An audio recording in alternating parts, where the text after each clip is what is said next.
আগে সরিষার তেল কিন্তু কুলুর কাছ থেকে, ওই বাজারে দোকান দিয়ে বসতো, ভাঙ্গায় নিয়ে আসা, কি আছে না? একদিন বাজারের মধ্যে এক তেল বিক্রেতা অফার দিছে, ভাই শোনো, যে ব্যক্তি আমার কাছ থেকে 250 গ্রাম তেল কিনবে তারে 100 গ্রাম তেল ফ্রি দেওয়া হবে। কত? 250 কিনলে কত গ্রাম ফ্রি? 100 গ্রাম ফ্রি। তো শ্রোতা তো এই খবর শুই নাই, তো সব পাগলের মতো টাল বেটাল হয়ে গেছে, দৌড় সিরিয়াল দিছে। এখন ভাই বোতলই আনছে 250 গ্রামে, কারণ 100 গ্রাম তেল ফ্রি, এটা নেবে কই?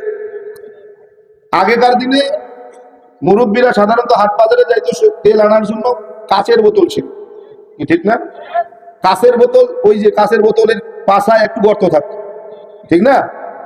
এখন ওই বান্দায় কাচের একটা বোতল নিয়ে গেছে, বোতলের আবার মুখ কি নাই, মুখ নাই।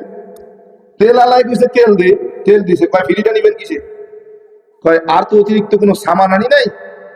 তখন এই অতিরিক্ত 100 গ্রাম তেল কিসে নেওয়া যায়? হঠাৎ করে মাথায় বুদ্ধি এসেছে, কয় বোতলের পাশায় তো গর্ত আছে, তো বোতলটা উল্টাই কয় এনে দাও।